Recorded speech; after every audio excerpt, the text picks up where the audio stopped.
Alright, so hello again. I did my first video. Who knows if it's still on YouTube, but it's there right now. But this might be the first video now. Who knows? I might get rid of the other one. There was a lot of things wrong with it. Like, first of all, it was too long for my,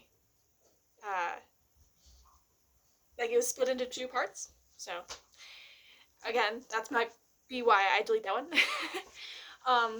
But I guess from now on, my videos have to be between 20 and 30 minutes. I can do that. Sure. As long as I stop talking. Which is fine. I can do that. The other thing I noticed when rewatching my video that I did was I was wrong about my eye contact. I make terrible eye contact. And like I can't even make eye contact with myself, apparently. Like I have to like be really, really conscious of it. Like, hi, I'm looking at you right now, you know? So maybe I do have problems with eye contact. But nobody notices because one of my eyes is constantly staring at you. Because it's fake. And if you don't know, yeah, it's a fake eye, this one. It's watering right now because I think it got allergies. Anyway, yeah, I had cancer when I was a baby. So, there you go. It's not like a huge story. Also, my room looks kind of cool in this light. I might start doing it immediately when I get home from work now. Just because I kind of like it in the light instead of having this lamp over here on. Okay, other things I want to talk about today. So basically, I want to talk about being aromantic because it's aromantic week. So, hey, aromanticism, yay! I actually found out that I was aromantic about 7 months ago now, I think. Yeah, I think it was like late July or early August. Can't remember when exactly, but basically, I've never really dated anybody. I'd never really had a boyfriend. Like I had like, I don't know, I tried, kinda, in high school. Like I remember this one guy asked me out, and like I barely even knew him. I was like, why? Okay, sure, why not? I guess. And then I just had it was so horrible. It was so awful. And we went out for like maybe 3 days, and he asked if he could hold my hand, and I was like, man, I don't know about that, you know, like, okay, sure, I guess. And it was super uncomfortable because he, like, I was the one who was in front, and, you know, that's just not how I hold hands. I hold it like this, you know, like, usually, like, I'm the one who reaches under, like, when I hold my sister's hand or my parents' hand, which I know sounds, like, really sad, but I do hold hands with my friends and my family. But I don't know, it was just super awkward, and he said that he loved me, which is ridiculous. He didn't even know me, and I was so uncomfortable that I just said, yeah, me too. This is all over text message, by the way.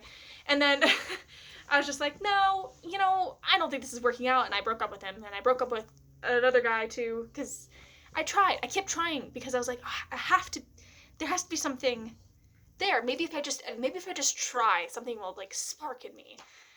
And so over the years, I've just tried little bits. It's very rare that I go on a second date, because I just feel like I'm not actually on the date. Like I'm outside of my body, watching me on a date, and like analyzing every little thing. Like, oh, am I doing this right? Like this doesn't feel right, but I have to be, because this is all like everything was like a step. I was like, okay, this is how I see it in movies. We're joking around. We're having a good time.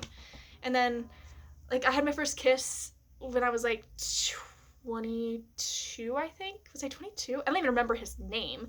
And I laughed afterwards because I was just like, this is so weird. I don't like this. And yeah, I just didn't like it. And so, anyway, I thought, oh, you know, maybe I'm just not ready. You know, people just aren't ready sometimes, you know? Maybe I'm just not like where I'm supposed to be yet to find that perfect person, you know? The perfect person. Yeah, the perfect person. So anyway, I felt like I was in a really good place this past year, which I know sounds ridiculous because 2020 was a hellish year.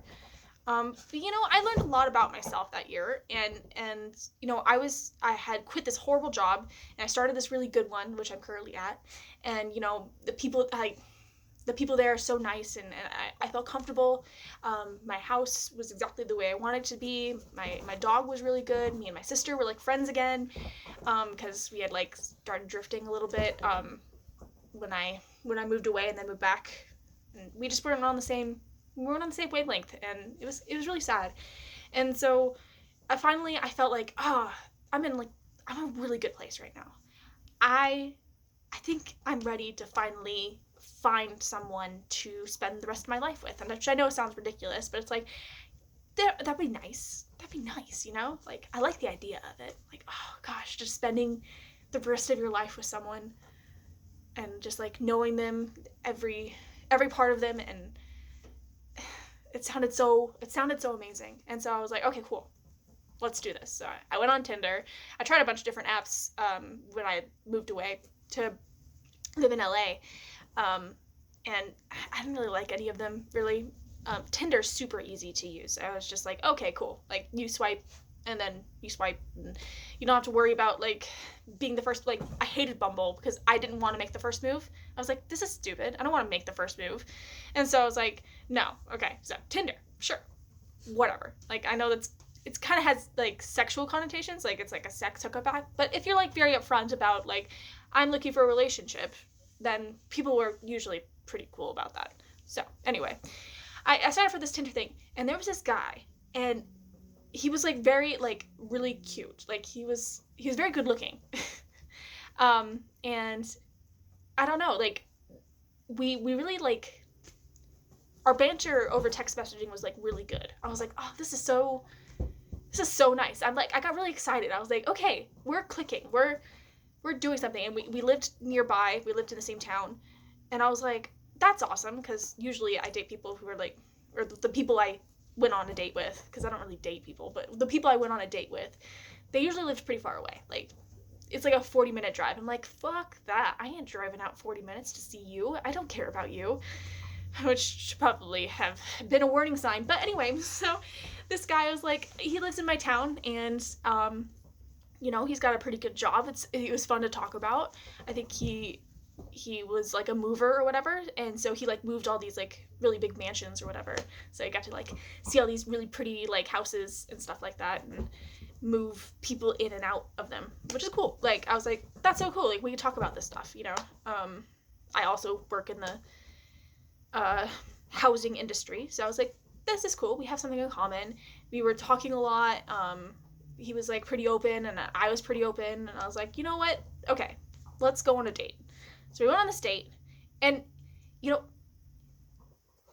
if you had filmed that date, people would say it was a really good date, because it went really well by like societal standards. Like, nobody would say, oh honey, no. I was like, no, that was a good date. We talked, we did everything that we were supposed to, and he was like, we should do this again, and I was like, yeah, that'd be fun. And then I was like, no, it wouldn't be fun. The second he left, I was like, no, I really, I don't want to do this again. I literally had anxiety, like, right before I went on my date. Like, I didn't even go to work that day because, actually I did, and I was having a panic attack, and I was like, I need to go home. And that's what I literally told my bosses, like, I don't feel like I can drive right now. Can you drive me home? And so they did. And yeah, I was having an anxiety attack, and I still went on the date. Probably because the restaurant was like, I don't know, 2 minutes from my house. So I was like, I could do that. That's easy. I could do that. So went on the date. I had like really good Italian food, and then I'm sitting there, and after the date, I just like, I don't think this is for me. But let's just keep going. I can keep doing this. I can keep doing this. Like, it's okay. It's okay. And then the next night, I went over to my sister's house, and I'm sitting there, and he's texting me a bunch, and I told my sister that it was a good date, like, because she wanted to know, and I was like, yeah, it was a good date. And then I'm sitting there, and he's texting me, and she could just see my face. She saw my face, and she was just like, Rachel, are you okay? And I was like, yeah, I'm fine, you know? And she's like, was that, you know, the guy? And I was like, yeah. And she said, you don't look enthused about him texting you. And I was like, no, I'm really not. She goes, oh, is this again, right? Like, because I keep doing this. All the guys that want to go out with me. It just sounds horrible to say. Like, I'm not saying like everybody in the world wants to go out with me. I'm just saying that I've had a few guys who want to go out with me, and I just don't feel like that spark. And I thought, it's not them. They're all nice people. Most of them, anyway. They're all nice people, and it's like, okay. And then I thought, oh, well, maybe I'm a lesbian. But no, I don't feel the same way. I feel the same way about... So I thought it was bi, you know? For a long time, I considered myself bi, because I was like, oh, I feel the same way about women that I do about men. Why? So I must be bisexual, right? Like, no, I'm not. I'm not. Because, as it turns out, I'm sitting there with my sister that night after my date, and I just go, I don't think dating is for me. And usually at this point, somebody will say, oh, no, you just haven't found the right one, or give him a chance, or whatever. My sister turns to me and she goes, okay. And it's just like, my world changed in that moment. In that, you go lay down. In that tiny, minuscule moment, instead of her giving me platitudes about, oh, you'll find the one eventually, and I used to say the same thing, or blah, blah, blah. It's like, oh, everybody hates dating. It's like, no, you don't understand how much I hate dating. I hate it because it doesn't make sense to me. And the minute she just said okay instead of, you know, these platitudes, I was just like, wait, what? I felt like the world had just like dropped from my shoulders. I was like, you mean I can just not date anybody? Wait, are you serious? Like, okay. I was on cloud freaking 9. Like, no doubt. It was the best. It was literally the best feeling in the entire world. And so that I just the next day I went over to my mom and my grandma, and my dad was out. He was visiting my grandpa or whatever. And so it was just my mom and my grandma, and my mom heard about the date because I didn't tell her about it, because I was like, I just need to keep this for myself, because I usually tell them everything, but we've been kind of like, I don't know, I've been trying to be more independent at this point, so I was like, I'm not going to tell anybody. But, you know, my sister, she was like, can I tell mom and everybody when I go over for dinner? And I was like, yeah, go ahead, you can tell them.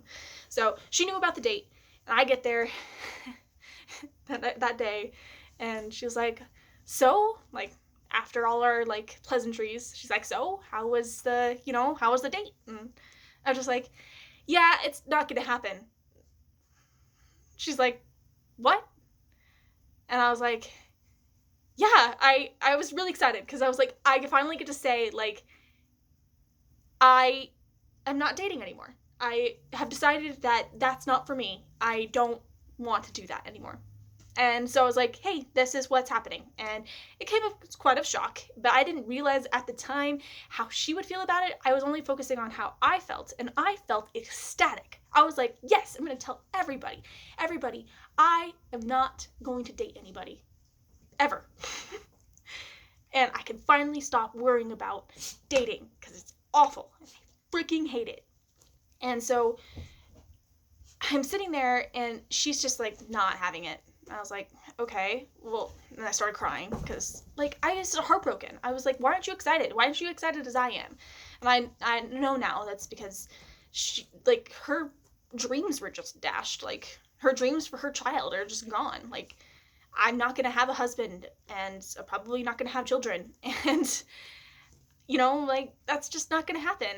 Or a wife, because I'm sure she would have been fine if I was a lesbian. Actually, she said, well, what about, like, maybe you're just a lesbian? And I was like, no, you don't understand. And so basically that night I went home and I watched so many YouTube videos about asexuality. And then there were a couple talking about aromanticism. And I went, wait a minute, there's something else? And I was like, this is what I'm talking about. This is what I am meaning. Like, all this time, I was just like, aromanticism is exactly how I feel. Everything they were saying was like, it fit me perfectly. And I was just like, yes, this is it. This is it. And yeah, so basically, I just want to tell you about how I found out I was aromantic. Aromantic is basically, you don't feel romantic attraction towards other people, which I don't. And the way I like to like view it is like everybody's like a computer screen, and our brains are a computer screen, and on that computer screen are a bunch of different folders, and most people have a folder labeled romance. I don't have that folder. I also don't have a sexuality folder. I have like, I don't know, maybe I do, but I don't know, it's a bit weird. The sexuality is confusing to me. But and the gender thing is also confusing to me, but that's a whole other story. But I definitely don't have a romantic folder. Like, my romantic folder is just gone. It doesn't, I don't have one. So if anything romantic towards me happens, I have to put it somewhere. I still have to put that thing somewhere. And so usually I will put that into like a disgust folder. Like, ugh. Like, I just have a folder in my brain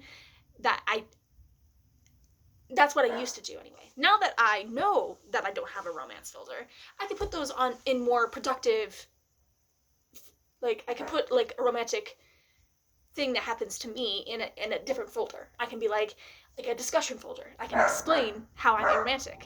Oh my god, serious. Come here. Sorry. It's okay. It's okay. Do you want to put your sweater on? Come on. Come here. Come here. Sorry. You don't want to watch this. So actually, I'm probably going to go. I just want to talk about aromanticism, and it's Arrow Week. So it's aromantic. What is it called? Where you like bring up like awareness. Aromantic Awareness Week. So, hi, I'm aromantic. And that's kind of what I was going to tell you from my last video, what the aspecdragon means. Oh, I was going to get I have like a mug that has an aromantic dragon on it, which just means that a dragon that's green and black and gray. But anyway, which are the aromantic flag colors, if you didn't know. Serious? Sorry. This video is all over the place. It's not what I really wanted, but also, I don't give a shit. I just don't care about these videos. Like, I want them to be, like, well thought out and stuff, but also, I'm like, don't care. Who cares? Like, I'm just not gonna care about if these videos are perfect or not. So, anyway, it's Aromantic Awareness Week. I am aromantic. Maybe I'll probably talk about it more in the future, but my aspecdragon user handle just means that aspec is the A spectrum of the LGBTQA plus community. I'm the A part, because I'm aromantic and asexual, or at least identify as asexual. I do, because I don't think that, I don't know. The asexual part really still confuses me. But I'm gonna go with it, because I think that I am. I was thinking that maybe I was demisexual for a while, which, if you don't know what demisexual is basically means, like, you don't feel sexual attraction towards other people until you're, like, in love with them, I guess. Like, but since I can't fall in love with somebody, so maybe I just like to be, like, a really good friend? I don't know. I'm still confused by that. Because I feel like I feel a sexual attraction towards people, but wouldn't actually want to have sex with them. It's very confusing. And this isn't Asexual Awareness Week, so I'm gonna stop talking about that now. Anyway, my hair is long enough to put in a ponytail now, so I'm pretty happy about that. And we've reached the 20-minute mark, and I'm gonna go bake myself dinner. If you didn't hear that, because Sirius was shaking his body, I'm gonna go make myself dinner and probably watch more YouTube, and I'll maybe see you tomorrow. Or talk to you tomorrow, because I don't get the whole, like, see you thing, like, that YouTubers do. It's just like, hey, I'm gonna see you tomorrow. It's like, no, you don't see the viewer sees you, so you'll see me tomorrow. If you're watching this, which nobody is. So, whatever. Bye!